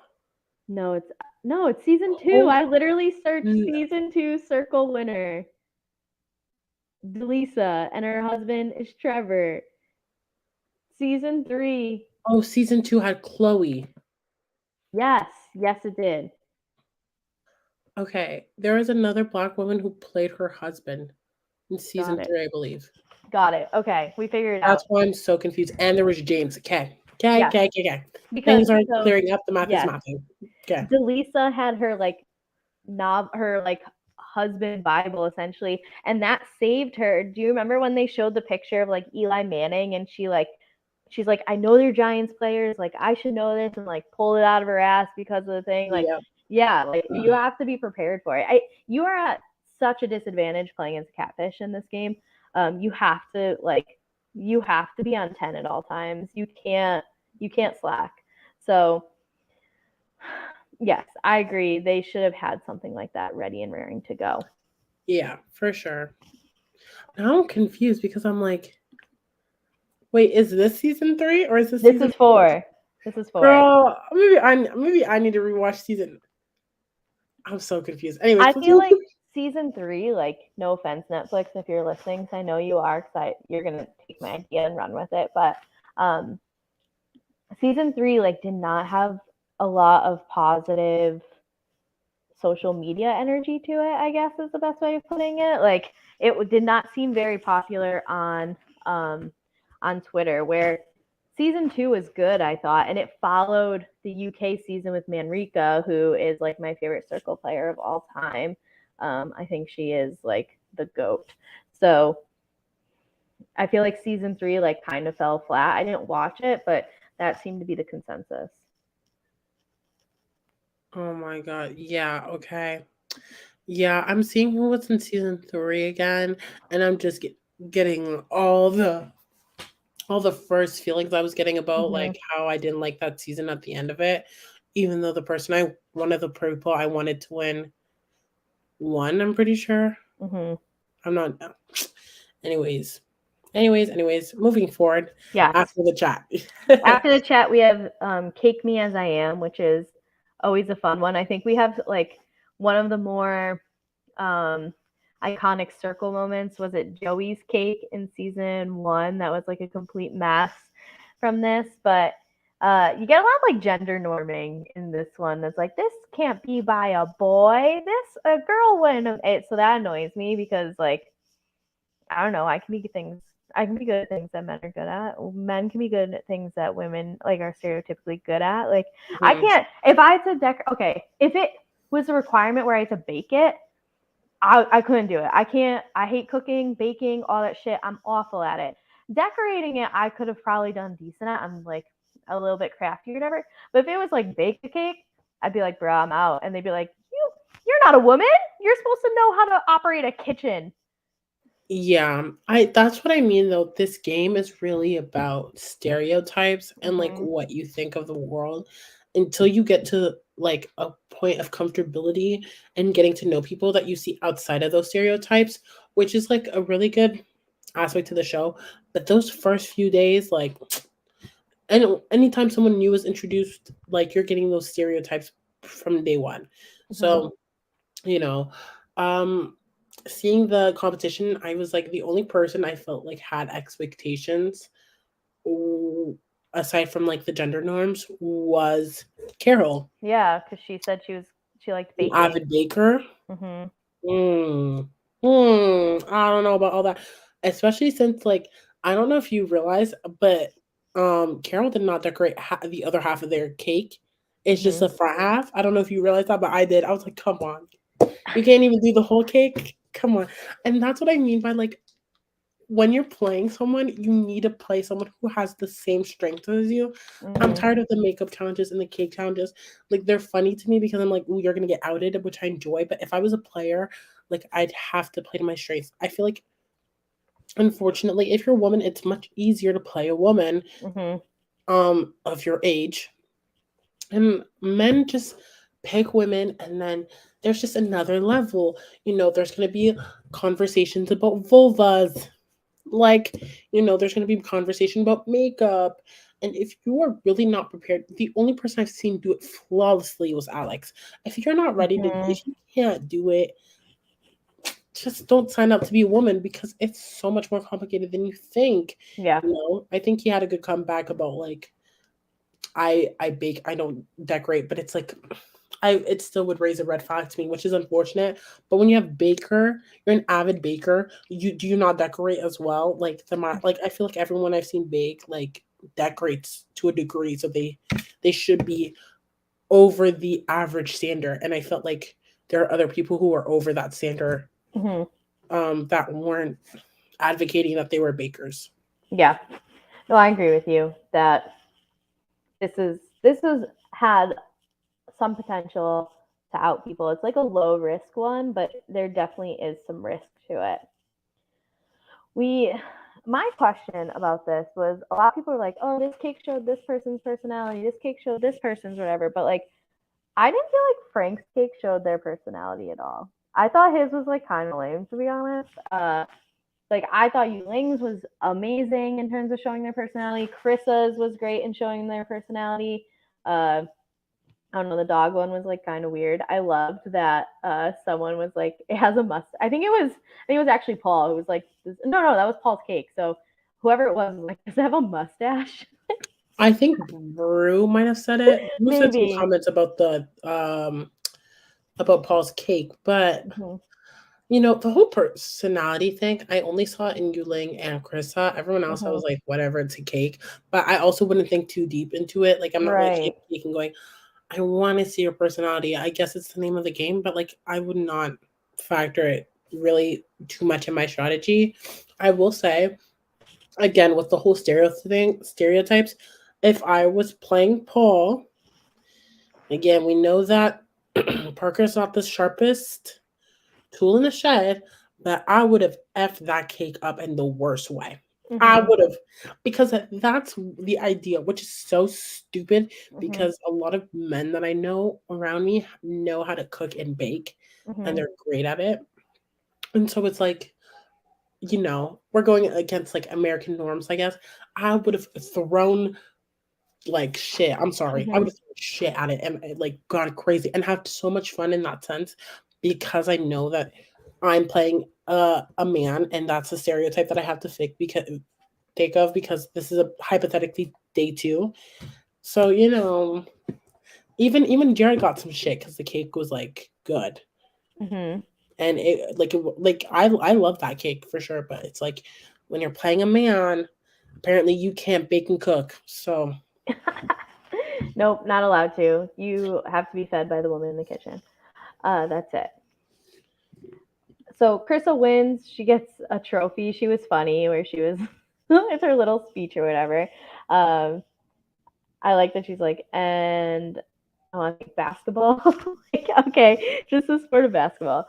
But after we get a group chat with Brew, Alyssa, and Yuling, and they ask about Yuling's cake, and she gets to like showcase her personality a little bit there, which was cool. How she said that it said Yuling at gas, where she explained that um, I chose to keep my name when I became uh, did she say a naturalized citizen? Essentially, like yeah, she didn't like choose to. an American citizen. Yeah, she didn't choose to change her name. I had a student who like on the first day I'm like, tell me how to say your name. He was also Chinese, and he said it like 4 times. He's like, I just go by Tom. I'm like, oh, I really want to know how to like say your name, but she got her Chinese name, which I think is super cool. And then the add gas part of like, don't slow down. I will always hype myself up. Like, keep doing what you got to do, which I thought was cool. Yeah, no, I think it's important to have moments where we can share stories like that outside of the game because she represents an important community. And that's why I also like these games because we have these moments where we talk about social and real life aspects of life because they are important in games like this. So I really love that. I loved her cake. I love that she shared that with them. Um I wish she kind of had that conversation with 2 other people, to Mm-hmm. be honest with you. I don't think it would have who am I to say, but I feel like that would have been a really cool conversation to see her have that with, like, people of color. Mm-hmm. Obviously, I don't think because she shared that, it really impacted her game as much, but it was a personal moment, but I think that if when people see things that they can relate to, they obviously just want to rank you higher. Mm-hmm. So I was really glad about that. I don't know if Brew's gonna take that as much as he's probably valorizing the fact that they talked about a three-way. Mm-hmm.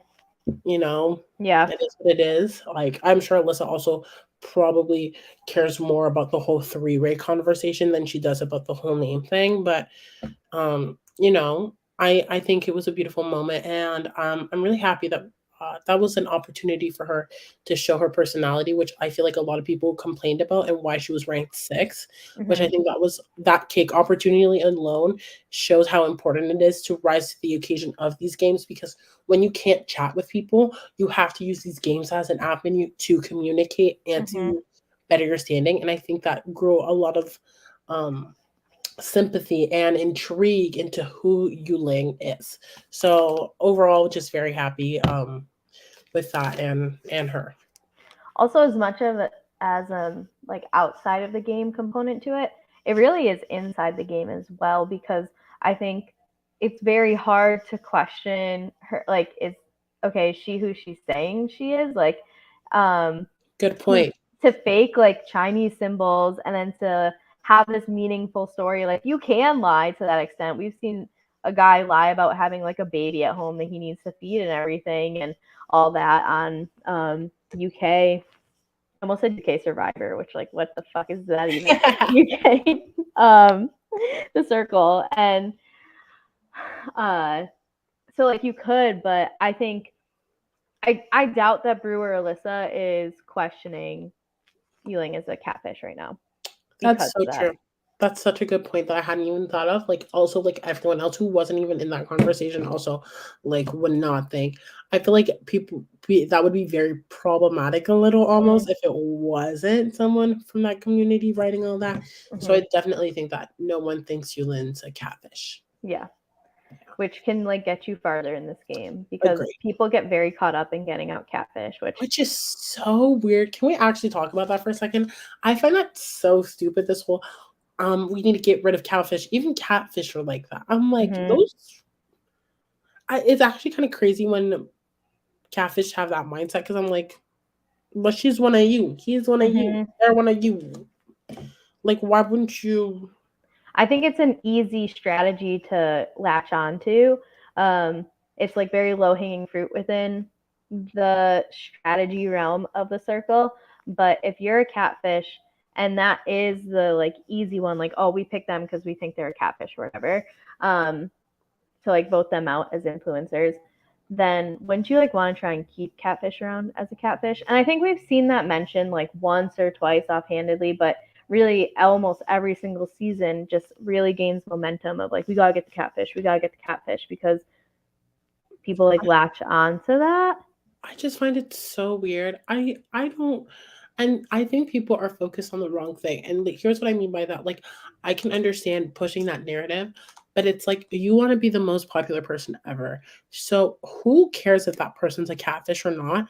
Take Mm-hmm. the people who are in your way of winning. I don't know if it's just me, if that's my mindset. I don't care. You could be pretending to be my mother, and I know it's not her. I would not care because if I am more popular than supposed person playing my mother, why would I get rid of them? I just feel like that's a big part of the game. The American version lacks. And it's actually kind of upsetting. It's like, come on now, give me something. Come on, give me strategy. Give me Yeah. strategy. We haven't seen that conversation as much yet, but that's something I find so stupid, and I wish players would stop with that just because it's like they're pretending to be someone else. And who cares? They're trying to win Mm-hmm. just as much as you are. Try to get people who are authentically themselves and everyone agrees and likes out so that you could be that person that everyone likes and thinks is authentic, whether it's true or not. I don't know. Mm-hmm. That's just my 2 cents on it.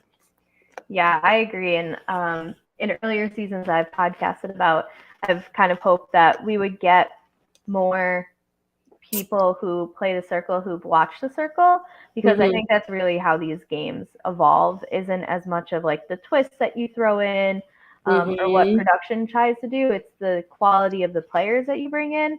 And so the people who have an understanding of it, like not to go back to my girl Manrika, but she said after the game, like she had this, they give them all a notebook, and she basically was like, I was kind of able to break the game. I knew when was like, I had a decent idea of like what was coming when. I could kind of math out based off of my conversations, like who ranked who where. And I really like sat down and thought about every single decision I made. And that's because she'd watched the show before versus like bringing in this like TikTok star or whoever. You lose that sense of gameplay because you're trying to cast someone who's going to bring in viewers because, oh yeah, I follow him on TikTok, I'll watch.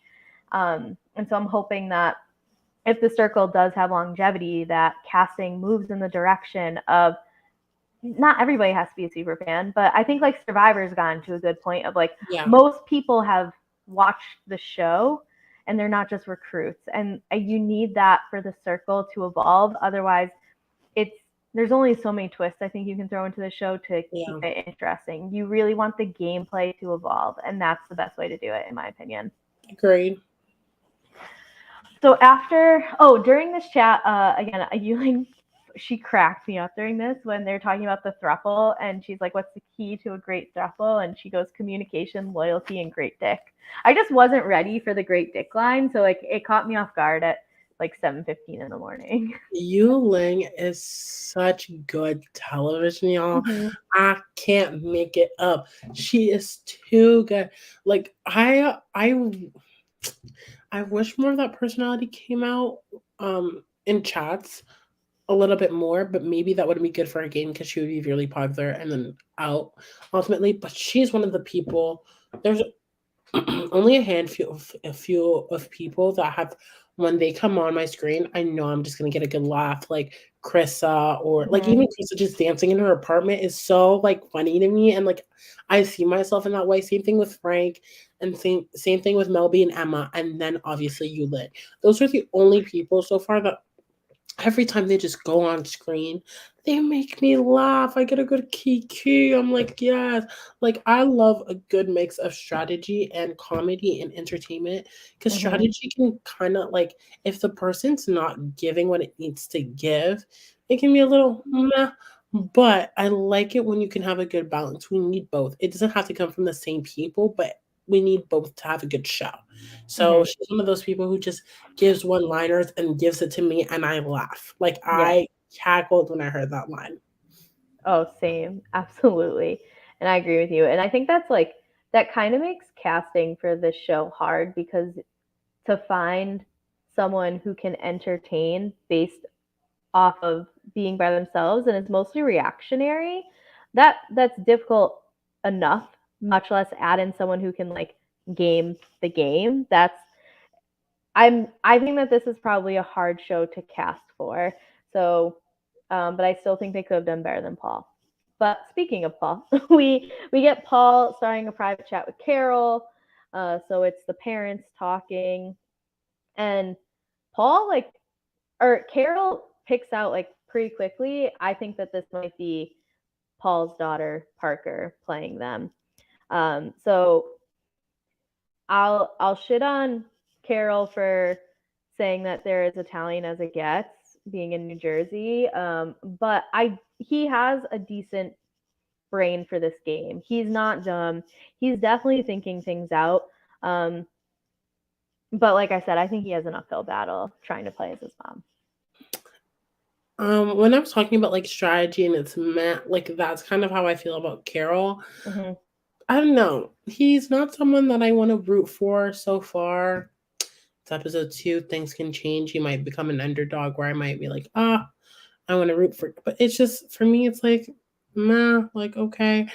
I think he has a good head on his shoulders. It was a good read. I just feel like this person's in a similar boat for you. You should not fear it, but rather take it in. It's clear that whoever's playing Paul is not doing a good job, which odds are that person is naive. And I would see that as a strength. And you're already having this conversation. Strengthen that bond, make that person feel really good, which I do feel like Paul at the end of the day felt good, but if it was anyone else playing Paul, I don't think they would get that same like give off like, oh my god, I feel so great after that conversation, because he didn't really give much to begin with. So you know what I mean? But yeah, there could have been more strategy, and that's what I mean by Matt. Like the head is on the shoulders, but it's just not screwed on tight enough for me to be like, the gameplay that you're exhibiting is chef's kiss from the start. And we'll see it later on with like the decision being made between both influencers. But you know, a lot of a very best opportunity in my opinion, and I think um, it triggered Carol's fight or flight response, and instead of fighting with Paul to Carol's advantage, he took the flight response and was like, I fear what I already know because I see too much of myself in there, which I think is a damn shame. Yeah. Um, Carol did make the point of like, I think this person is playing a similar game to me, and I don't know if it's worth me taking them out. But I think part of it, and not to skip too much, I mean, there's really only one thing before the influencer chat, so I'll skip to it anyway. I think one of the hardest parts of this game is when you have these normal blockings, which is two people have to come to a decision. And especially in the first one, like, I don't know if it's worth Carol putting their neck out there to try and keep someone who is so blatantly just like bad at this game out there, because then I think you also like expose yourself as playing too hard too fast to Frank. You know what I mean? Um that's like, I guess, the other side of the coin to it in my opinion, because I agree, like I'm of the strategy. Why are you like, if there's someone that's a threat, like maybe take them out here. It's like an easy way, because it's a very easy one. No one's emotionally attached to anybody at this point. However, you might show your cards a little bit too much if, by playing too hard, which I do think is one of the easiest downfalls to have in the first couple of days of the circle, is to go too hard too fast. We saw that in season 2 with like the two women batting heads. Like they were still fighting on Twitter. They're probably still fighting on Twitter right now about like their whole thing. That I think he has to like, or I think Carol has to really trust Frank in order to have that conversation. They just don't have the relationship for it to lay out like, yo, why are we gonna get rid of like Tweedledee over here when we could take out insert name here, you know? I think that I see that point like well, but what I've realized in the game is that ultimately when someone gets evicted, it's never because two people are fighting their agendas, it's always the middle person. So who are you the most mad about? So when Yeah. they're having these conversations and it's technically like you're saving someone, we see Carol save Alyssa, and then we see Frank save Krissa. Mm-hmm. Immediately in um what's it called? Carol's head, Carol just wanted the girls to be saved, Mm-hmm. right? So you see that already that Frank is still picking some of the girls. It's getting that out of the way. That's when I would have picked Paul to save. Mm-hmm. Because at that rate, odds are it would have been Brew, Yuling, and someone else or whatever. Mm-hmm. And Yuling, Brew kind of had met relationships with both of the influencers. Mm-hmm. And that's who ultimately Carol wanted to go. He was kind of like, ugh, I'm kind of sad because Brew's the one I wanted to go because he is a guy. He would have gone his way. Mm-hmm. And the one guy who, aside from Frank, because obviously he was doing the elimination, but um the one guy is Paul, and Paul is so naive that Paul, it could be the next person to go, and that's still one person before you. If you Mm-hmm. save someone who is ultimately going to go before you, then it shouldn't matter because then you can tell Frank, I had a conversation with Paul. Paul came to me as one-on-one as adults, and how he just felt uncomfortable. Make up an excuse, go to Paul the next day, message Paul, hey, I really advocated for you to stay. Like, Mm-hmm. we parents have to stick together. And because the person playing Parker is so not game focused, at the end of the day, when they're ranking, Carol will always be first. Whereas, like, saving like the three last people who were there, like, Carol is not, to me, is not going to be in the top three the next time they do a ranking. Mm-hmm. Like, it's just like I feel like that was a better opportunity, and I don't think Frank would have lost his mind because you're doing save by person Mm-hmm. until there's three left, or if there's until there's one left.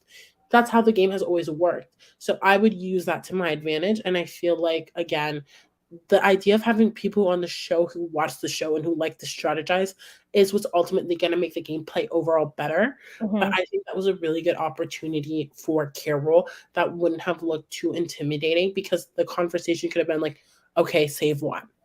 And I would have made Frank go first. If Mm-hmm. Frank saved Yu Lang and saves Bruce, then I would be like, okay, whatever. But, missed opportunity. What can you do? Yeah, it's it's one of those things where I just feel like everything you just said makes complete sense. I just think that not everyone is as like game savvy as or strategy based, that I think it's a lot harder to come back to the group and justify keeping Paul around, because Paul just showed their ass so hard. You know what I mean? That like that if you keep Paul and eliminate anybody else, like you are showing from day one that you're playing the game. The only thing that Carol really could have done, in my opinion, to save Paul in a way that like would make sense is like I'd keep my fellow old around, like us boomers got to stick together. But then you're also showing that like you're a two, you're a pair. That's making you an easy target to split apart. So like, are you really going to risk your game for Paul because they're like easier to keep around? Because if it's, again, it's one of those things that like, all right, well, we got to split them because clearly the old people are sticking together. That's an easy person to go after, or easy pair to go after. But Carol is more likable. So the next influencers come in and keep Paul around again, because and Carol goes. That like, I don't know if it's like the best next step where it's like, I don't know, maybe take the easy one and really, like, right now there's no conflict between Frank and Carol. Like Frank and Carol had to make a decision together that builds trust. So I don't know. I just don't know if it's like worth risking your game to keep Paul around if you haven't established that you're playing with like mostly game heads. I don't know if we've got that like population in the circle right now. I feel like if anyone could have done it though, it could have been Carol. I agree Just with you. like they already, I think Frank said it best when they were like, Carol, deliver the message because Mama knows best. I feel like Mm-hmm. people wouldn't think, because that character that's being presented is so not like strategy based. It Mm-hmm. just gives mother figure that Yeah. if you explain to people, um, I feel for him. I see myself in him, and I felt like I could not personally do this to him this round, um, because of the fact that I relate a little bit too much. And you already have something good with the women. The only person who would be feel some type of way, maybe, actually no, because Brew would have been technically out in my scenario. Mm-hmm. So all of the women I feel like are more sympathetic, especially towards a mother figure, and Frank would have been in the decision anyways. Yeah. So I feel like maybe this like Frank would Carol would have had one person for sure who had him at his number one, whereas now I feel like people are like, Carol. Like we'll see in the next episodes, but I feel like Carol kind of like slid under the radar to the point where it's like the ranking that they had at first, I don't think will be the same as the Yeah. next one they'll have for sure. Yeah. No, I agree with that entirely. I think it's hard to remain in the top two after that first ranking. Like I think you almost everybody ends up taking like a little bit of a slide as is. So um I think no matter what, like obviously we've shown that you can justify getting rid of anybody, not anybody, but you could have justified getting rid of Brew in that situation. I think Ewing would have been a little bit harder to justify. Um, no one really seemed keen on getting rid of Alyssa or Krissa, so like they haven't even been in the conversation. Um, like the move to me makes sense as a first gameplay move. If Yeah, this was like 3 moves in, I'd be like, "What are you doing?" so true. But I I think we both brought up decent points of like Hmm. you could have kept Paul around for what like different reasons, but um, I think it's hard that first move to do so, Yeah, or like to justify. But I definitely think they could have. Mhm. So we get the blocking. Mama Carol tells the news. Uh, Paul knew they were leaving. Like Parker was crying through the whole thing. Like Parker knew that their time was up. You were getting back on a plane. Oh no, they keep them there for the reunions. They just like hang out in an apartment, I guess, in one of the other apartments in the building. Um, so they just have to like hang out there for 2 weeks, I guess, and wait for the finale. But I wasn't like that thing is as much as like game wise for Carol or even Frank, because we didn't really talk about it from Frank's perspective, but I think like Frank is the better social player that they'll be able to connect with anyone and everyone. That doesn't really matter. But I'm not mad that Paul's gone because like they didn't.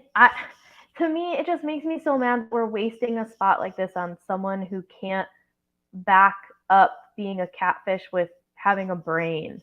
Like you can't cast dumb people to be catfish and expect them to be successful. She could be successful as herself. Like I think okay, I'm this is insulting to Chloe, but like Chloe has similar personality vibes to Parker. Chloe's It's a smart. party girl, yeah. Yeah, Chloe's smart, but like if you take the archetype, right? They Mhm. basically are the same one. They're filling the same role there. Like there's a chance that Parker is more successful if she gets to be herself because it's not surprising that Parker doesn't know what a memoir is and uh like gets to admit that they sent a nude like from the circle, how they even have a cell phone in their apartment. It's crazy. Like they sent a circle nude, you know? Like there would be I think Parker would succeed a lot more if they got to play themselves, but you can't have someone of Parker's like intelligence being catfish. And it angers me that they try to even have this happen. So that's why I'm okay with Paul going at the end of this because like give me better quality players. Yeah, I again from the start was like, okay, nothing. She wasn't bringing anything to the game. Like she wasn't someone that felt a connection or like similarities to. So overall, her departure was mad. I feel like if anything, the only thing that she could have added to the game is if someone used the F out of her for Mm-hmm. their game, and I think she was the player to do that with, and they did it. So I was like, okay. I knew who she was gonna go see. I was Mm-hmm. like, okay. I'll admit that I did watch that part, but I'm gonna save it for the next podcast because I want to Mhm. see who. As if you've watched the circle before, you know that for the most part, with the exception of like little twists and stuff, that they get to go see any player still in the game. So Yeah. the end of the second episode is Parker walking to their choice of player to visit. And that's where the third episode is going to pick up, which is where the next podcast will pick up. Woo woo. So I will say that entertainment wise, um, I enjoyed this. This was like it was easy to watch. I think we're setting up some good characters. I think we've got some great personalities here. And it does seem like we have some people who have watched The Circle before. I know Frank tweeted back like 2 years ago, like, get me on The Circle. I'd be great at this game. And he's now on The Circle. So like we know that we at least Frank has watched it before. And I have to guess that there's some other people who have. So hopefully we're gonna see this like this evolution of gameplay that we're looking for because I think if we don't see it, it's hard to bring The Circle back after this, to be honest. So like there's only so many ways that you can make this fun and entertaining if you don't bring back higher quality. But I know we have at least one person who's watched it. Thanks, Frank. Proud of you. Woo. Yeah, I think it just all goes down to watching experience and Mm-hmm. I've we're a part of Twitter, so obviously there are people we know who are going to be on the show. Timing wise, don't Mm-hmm. know, but it's clear that there's some people who are coming on the show who have seen the show as well. Mm-hmm. So, there's still those people. There's just always a formula in casting overall where there tends to be a lot of recruits and a lot of people who love the game have to really fight for one or two positions. And I think that should evolve and it should be better and it should be Mm-hmm. the majority of the cast like that. Um, Especially pairing it up with great personalities. I know a lot of people who have great personalities or entertaining personalities who could kill Circle. So, you know, we'll see with the next few people who come in what the vibes will be. But yeah, the potential of the season is really good. Melby and Emma really sealed it for me. Mm-hmm. I think how we move past these next few episodes moving forward will dictate if the potential is just potential or if it's really what we thought it would be. So I'm excited. Me too. I definitely am. And I believe that you agreed to come back next time. And I Yes, mean, ma'am. I don't know if you know this, but I plan on roping you in for the rest of the season. So Oh, clear yeah. your schedule for me. No, I love having more of like a solid co-host. I know who I'm going to be talking to versus Yeah. like who's going to do this and whatever. Like here's your like behind the scenes of Silent Podcast if you're listening right now. Like No, I'm when so I down. Big Brother Canada is over. I can give all Mhm. my energy to the circle now. So yeah. Perfect. Yeah, I mean, this is a great transition. So tell me about where we can find you online and what you're doing on the internet these days. Yes. Okay. So, obviously on all social media that matters, Twitter and Instagram, I am Josiane XNM.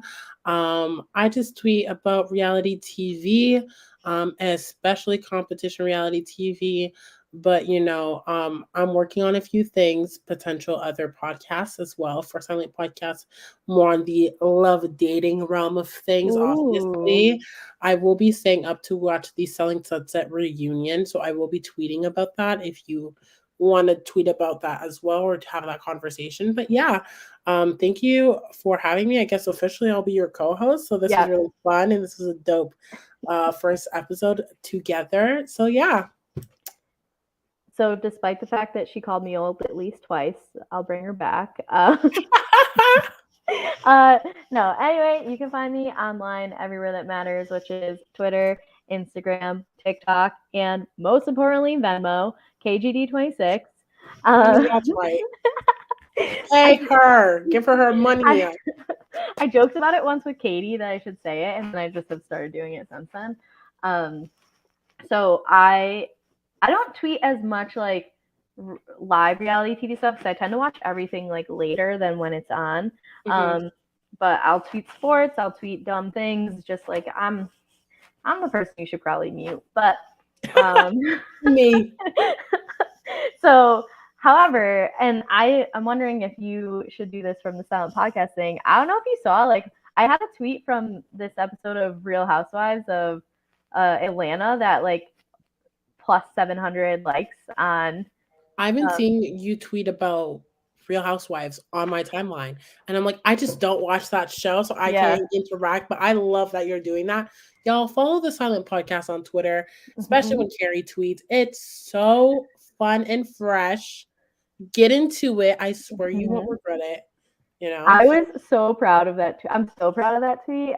Like it's still getting likes. I'm like, oh, look at me be popular. Hey. Um, but yeah, speaking of following us, you can on Twitch. We are Silent Podcast. YouTube, we're also Silent Podcast. Subscribe on both. You'll get notifications when we go live. I like to do the podcast live because I love when people interact with us and like give us comments and stuff. It just makes my day.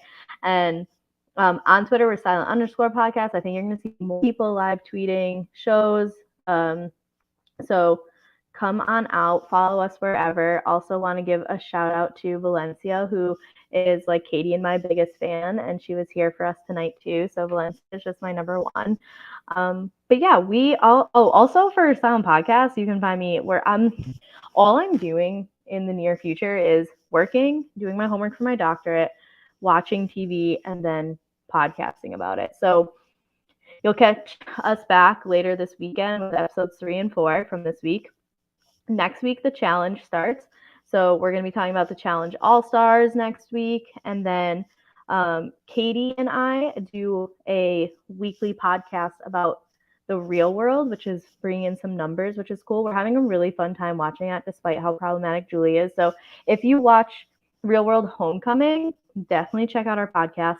And we also cover Real Housewives every week. So our episode for that's going to be out Sunday night. We're going to do it after Atlanta. So you can basically just hear me on the internet a lot right now. I don't know if that's a good thing for you or a bad It's thing a for you. great thing. But Like, if I entertain you, then like you got a lot of me. So but yeah, that's what we're doing. Sound Podcast is up to a lot of good stuff.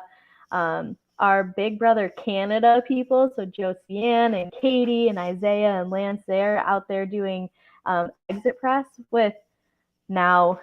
I guess the final 3 will be up real soon, right? Tomorrow? yeah, we're doing our interviews with them in the morning. Me and Katie specifically. So Ooh. yes, it'll be fun, and it should be up later on tomorrow if everything goes well. We also have the Helena interview. It just got released on uh podcast platforms, but we're gonna stitch it into the video format. At least we're gonna stitch it all together so that you can get the viewing experience of all the final 4. So that's exciting, and potentially interviewing Arissa. Fingers crossed in the future. So yes, keep an eye out still if you like all things Big Brother Canada, because it's not over just yet. And I heard that crew is coming back for Big Brother America.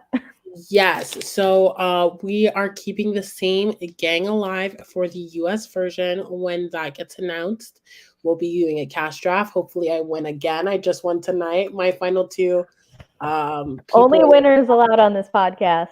No Yes, losers yes, allowed. yes. Kevin and Josh were both in my final draft, in addition to Helena, who was final 4. So, I mean, you can't make the draft not draft. So, we'll definitely be still doing the Big Brother verse overall. Yeah. Cool. So yeah, we have a lot of content and we're looking to take on more.